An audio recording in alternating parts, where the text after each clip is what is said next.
राजधानी के पारा थाना क्षेत्र के नरपतखेड़ा में हुए दिन दहाड़े एक सनसनीखेज वारदात ने पूरे इलाके को दहला कर रख दिया है और कानून व्यवस्था पर एक बार फिर कई गंभीर सवाल खड़े कर दिए हैं।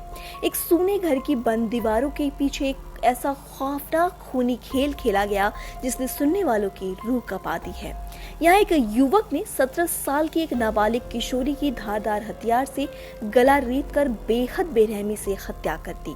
वारदात के वक्त घर में सन्नाटा था, परिवार का कोई भी सदस्य वहां मौजूद नहीं था और पूरा मकान खाली पड़ा हुआ था, जिसका फायदा उठाकर इस खौफनाक वारदात को अंजाम दिया गया। इस दिल दहला देने वाली घटना का खुलासा तब हुआ जब परिवार की एक अन्य लड़की अपनी क्लास खत्म करके घर वापस लौटी। जैसे ही उसने घर का दरवाजा खोला, अंदर का खौफनाक मंजर देखकर उसकी चीख निकल गई। कमरे के फर्श पर 17 वर्षीय किशोरी की खून से लथपथ लाश पड़ी थी और उसके गले पर धारदार हथियार के गहरे और विभत्स घाव थे। लेकिन खौफ का ये मंजर यहीं खत्म नहीं हुआ। लाश के ठीक पास ही वो कातिल भी खून से सना हुआ तड़प रहा था। आरोपी युवक की पहचान देवांश पाठक के रूप में हुई है। किशोरी को मौत के घाट उतारने के बाद इस सिरफिरे हत्यारे ने खुद को भी उसी धारदार हथियार से खत्म करने की कोशिश की और खुद को गंभीर रूप से घायल कर लिया। बदहवास लड़की की चीख पुकार सुनकर परिजन और आसपास के लोग मौके पर दौड़े और तुरंत पुलिस कंट्रोल रूम को इस खूनी वारदात की सूचना दी गई। हत्या और आत्महत्या के प्रयास की इस डबल घटना से पुलिस महकमे में भी हड़कंप मच गया। सूचना मिलते ही डीसीपी कमलेश दीक्षित भारी पुलिस बल और फोरेंसिक टीम के साथ फौरन घटनास्थल पर पहुंच गए।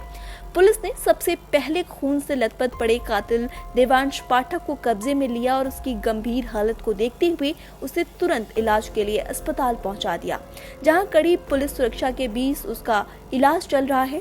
मौके पर तफ्तीश के बाद डीसीपी कमलेश दीक्षित ने बताया कि प्रथम दृष्टया ये पूरा तरह से स्पष्ट है कि देवांश ने ही किशोरी पर जानलेवा हमला कर उसे मौत के घाट उतारा और फिर खुदकुशी का प्रयास किया। फोरेंसिक टीम ने खून से सने फर्श, हथियार और कमरे से तमाम अहम साक्ष्य जुटा लिए हैं और शव को भी पोस्टमार्टम के लिए भेज दिया गया है।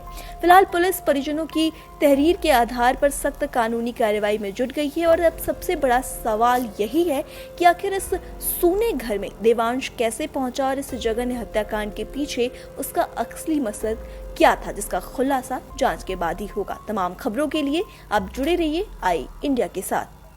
थाना पारा के नरपतखेड़ा में आज एक लड़की की हत्या की सूचना प्राप्त हुई।